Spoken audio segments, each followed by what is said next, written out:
Our news is brought to you by Alive. Believe in best. Coming up in our news, a big drug find in some of your favorite snacks leaving Grand Bahama Police on high alert. The national examinations could be delayed again. More from the Education Minister. Plus, a push for more women in politics amid International Women's Day.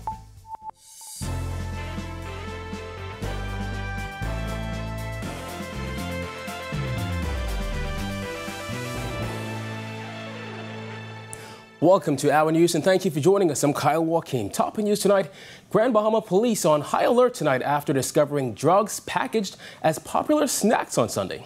Berthany McDermott has more. Police on Grand Bahama making a shocking discovery of 126 assorted name brand snacks believed to contain THC and CBD marijuana extract at a residence on Fortune Bay Drive Sunday. Police say the search also resulted in the discovery of a quantity of cocaine, suspected marijuana, and $2,000 cash. Officer in charge of the Grand Bahama Drug Enforcement Unit, Superintendent Michael Thurston, says officers are now on high alert. What is of serious concern to us regarding this discovery is the deceptive method of which the THC and CBD items were packaged and labeled. I wish to advise members of the public to be very careful and observant in purchasing snacks for yourselves and for your kids. The assortment of snacks were packaged in 9 different popular snack brands, namely Ruffles, Cheetos, Fritos, Skittles, and Extreme Bites.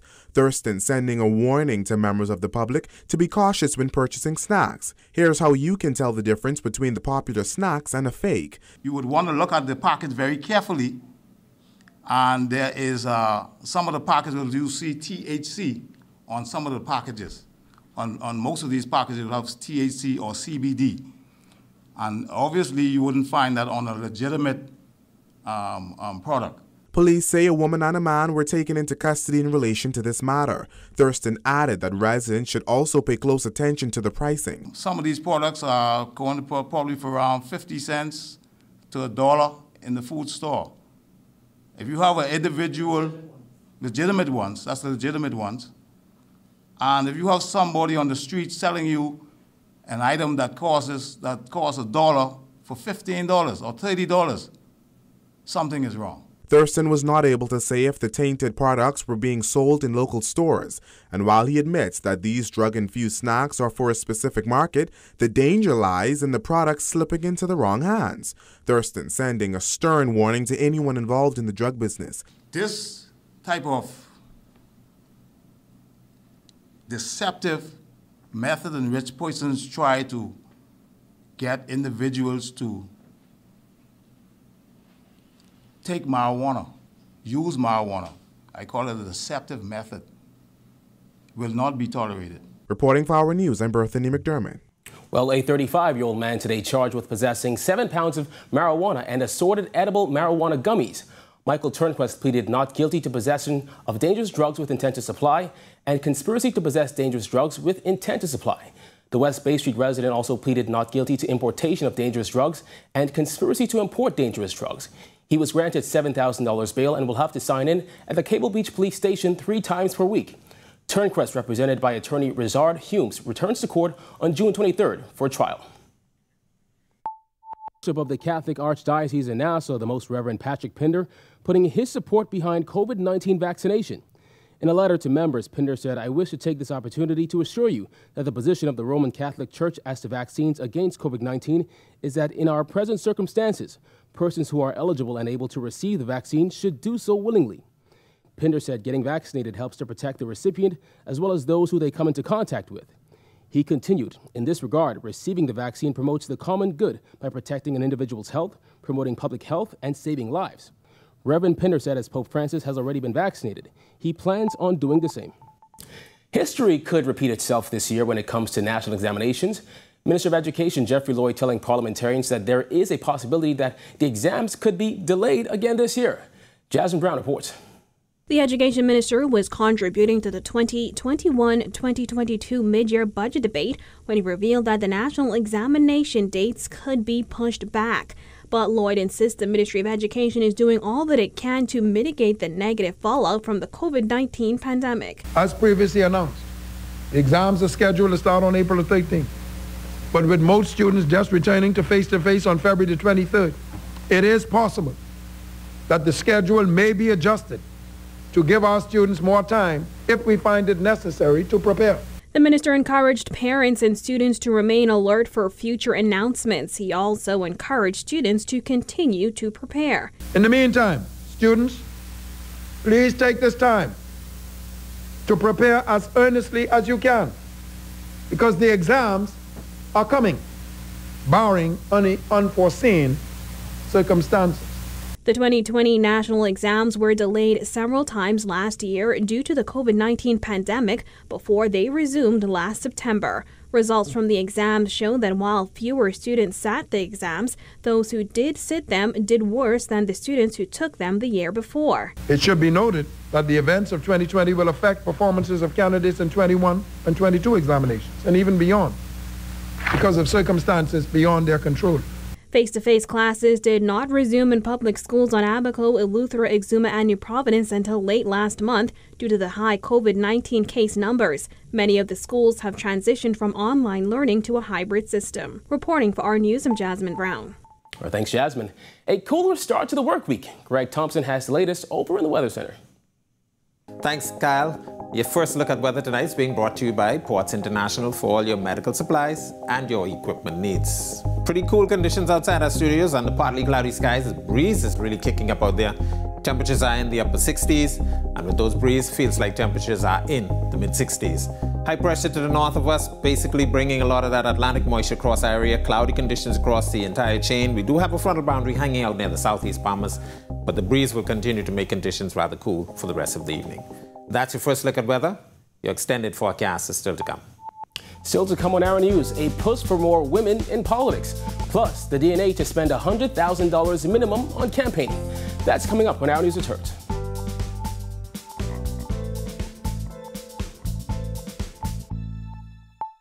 Welcome to our news and thanks for joining us. Topping news tonight. COVID-19 remains a serious threat. Coronavirus COVID-19 has disrupted our economy, tourism industry, educational system, and put our healthcare facilities and professionals on high alert.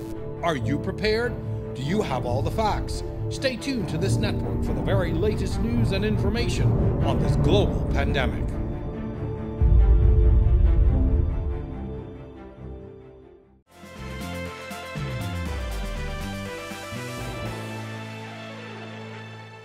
Choose to challenge. That's the theme for this year's International Women's Day, and it's a stance that some female parliamentarians are taking here as well.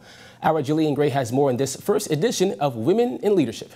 Nearly 60 years ago, 5 women led the charge to advocate for the right for women to vote in the Bahamas. These 5 pioneers of the women's suffrage movement represented a turn for women in the country. Since then, there have been many strides in politics for women, from the first woman elected to Parliament, Janet Boswick, to the first woman Deputy Prime Minister, Cynthia Mother Pratt.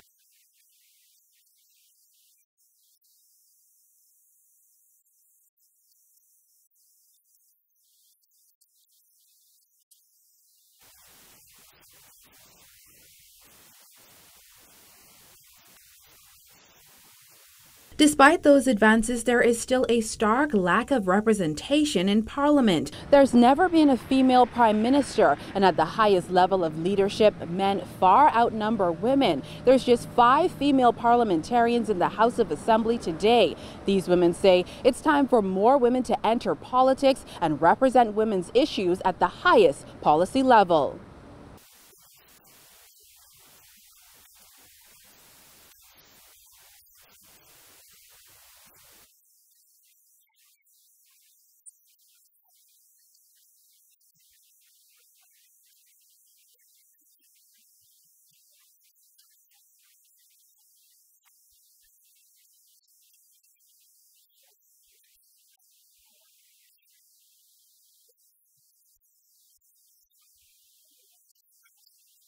Pakeisha Parker Edgecombe is currently the only woman in cabinet.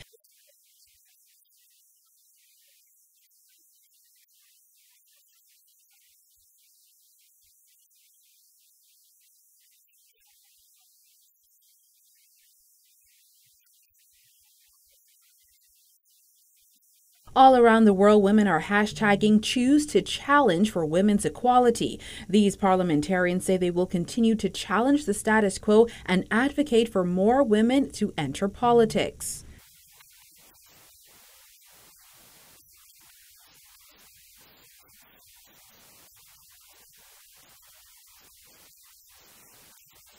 Reporting for our news, I'm Jillian Gray.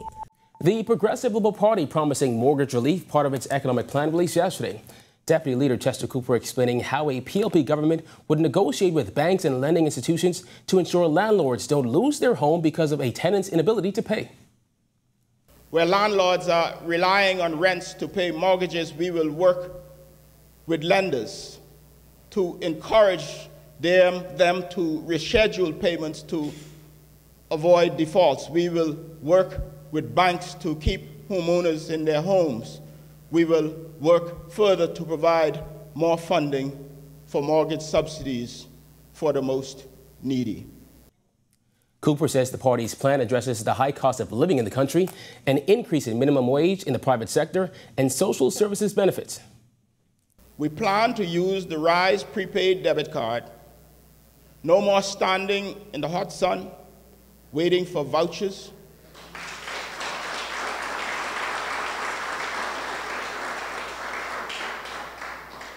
That can only be spent at a particular store or receiving a box of the same provisions every week that someone else has decided you should eat. Well, the Democratic National Alliance says it is looking to spend a minimum of $100,000 on the next general election. Jared Higgs reports. DNA leader Arinthia Komolafe says her party will start fully ratifying candidates in 7 to 10 days. As the party holds talks with other third parties and independents about possible coalitions to make up a full slate, Komolafe and her team spent the weekend campaigning in Grand Bahama. She believes people around the islands want change. So many persons are screaming for this process of change, and change that really makes sense.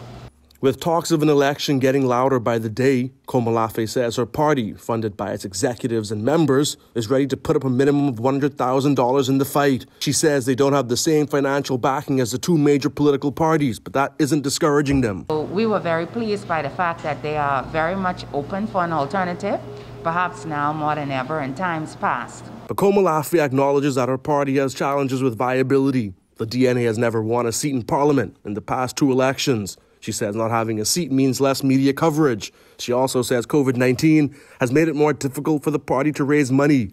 Finding Family Island candidates without hitting the ground on those islands has also been a setback. Komolafe believes her party appeals most to young, first-time voters. While on the ground in Grand Bahama, she saw firsthand how uneasy those voters can be. This will be your first time, right? Yeah, so why you don't vote? It's in probably election after next. I've been making my mind. No. Komolafe says she thinks those young people are tired of career politicians, though. And while she takes pride in being a woman leading a political party, she says the conversation on the trail is about the issues. When I'm on the ground, the conversation is not about gender. The conversation is about how are you going to improve our lives?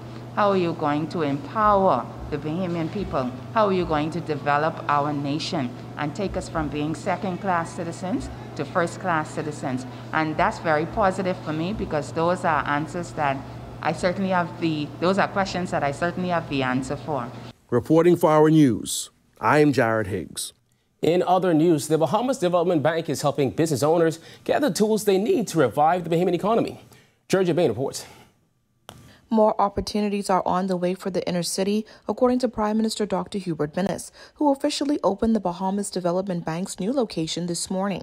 As you are aware, there's been a significant increase in funds for small business development through the Small Business Development Center.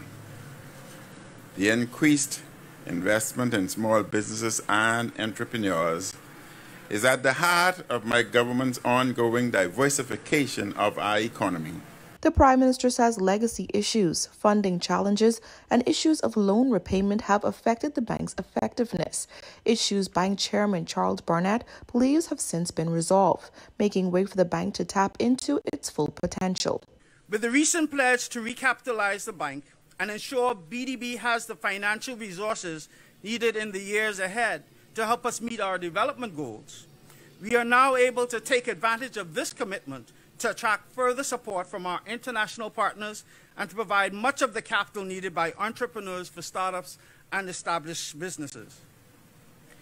On this International Women's Day, PDB is particularly happy that this assistance will allow us to serve underserved communities such as women in business. Barnett believes the right opportunities are available at the Bahamas Development Bank. We need financing for development now more than ever.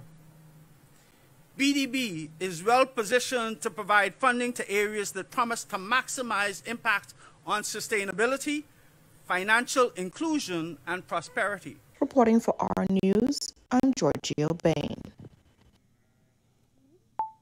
Still to come, why an Eleuthera MP is asking for a project to be fast-tracked. And Marcellus Hall has the sports scoop. The details when our news returns. Welcome to our news and thanks for joining us. Topping news tonight. COVID-19 remains a serious threat. Coronavirus COVID-19 has disrupted our economy, tourism industry, educational system, and put our healthcare facilities and professionals on high alert. Are you prepared? Do you have all the facts? Stay tuned to this network for the very latest news and information on this global pandemic.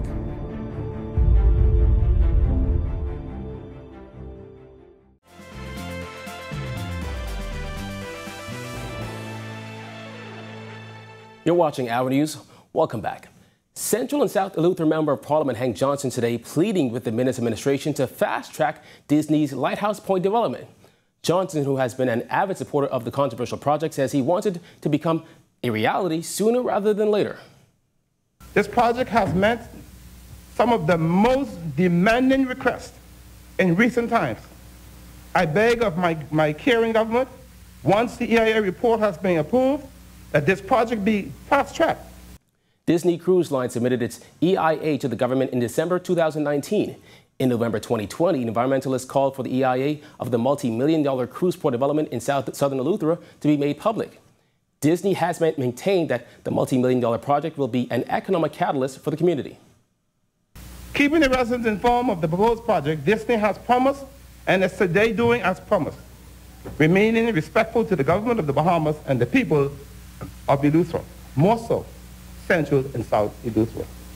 Mr. Speaker, Disney will only begin construction after the environmental impact assessment is accepted by the concerns and by this concerned and caring government.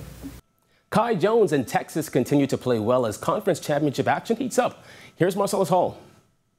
Hey everybody, I'm Marcellus Hall. The college basketball season is winding down, and that means tournament conference championships are underway. No different for Kai Jones and the Texas Longhorns. They're playing in the Big 12 Conference Championship and looking pretty good, as evidenced by their game yesterday. Kai Jones and his 15th ranked Texas Longhorns taking on TCU yesterday in conference tournament play. Longhorns in control throughout the contest. They headed into the half with the lead 33-29, and they would never look back. Going on to the victory, 76-64 your final score. Jones, 23 minutes off the bench. He finished with 10 points and 2 rebounds. Longhorns will play Texas Tech again on Thursday in the quarterfinals of the Big 12 Championship. Meanwhile, our men's national soccer team playing a couple of international friendly matches versus Bermuda over the weekend. They played in Bradenton, Tampa. Bermuda took the first match 3-0, and in the second, it would end in a 0-0 draw.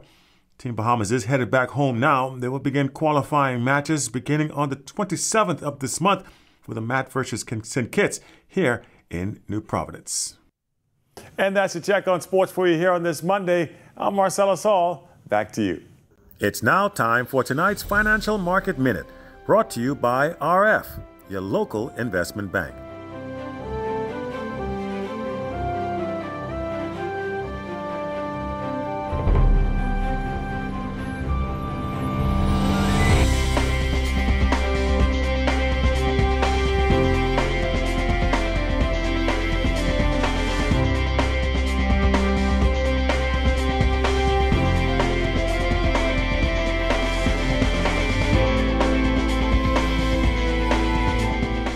This has been your Financial Market Minute, To explore the best performing mutual funds in the Bahamas, visit our website at www.rfgroup.com.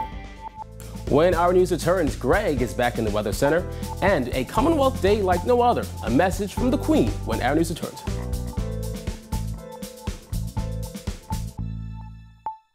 Welcome to our news and thanks for joining us. Topping news tonight. COVID-19 remains a serious threat. Coronavirus COVID-19 has disrupted our economy, tourism industry, educational system, and put our healthcare facilities and professionals on high alert.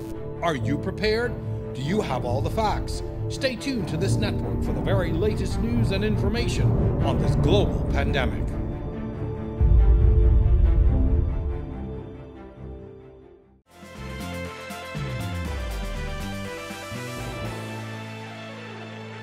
Welcome back to Our News. We had a cooler night last night, and Greg is back in the weather studio with a look ahead. Thanks again, Kyle, and a happy Monday evening, everybody. Your second look at weather tonight is being brought to you by 7 Seas, distributed by Nassau agencies. Strong high pressure behind the frontal boundary that exited the area now across the Dominican Republic. That high pressure is continuing to produce some very strong winds out there, some gust to near gale force. In the meantime, that high pressure is also picking up some Atlantic moisture, bringing some cloudy conditions across the islands. But those temperatures are going to remain rather cool for the next couple of days, as that high is going to eventually slide out towards the east. But boating conditions very challenging for the next several days. Speaking of that, tonight through tomorrow for boaters, we're asking you to remain in port. Northeast winds 20 to 25 knots with gusts to near gale force. Sea is very rough, 7 to 10 feet over the ocean. And of course, your low tide will be at 10:09 tonight. Here's a look now at your national forecast.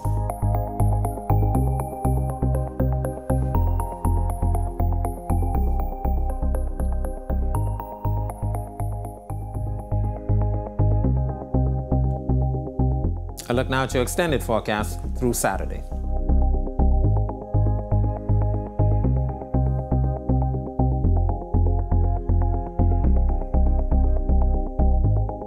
That's a look at our weather. Make it a safe night, everybody. Kyle?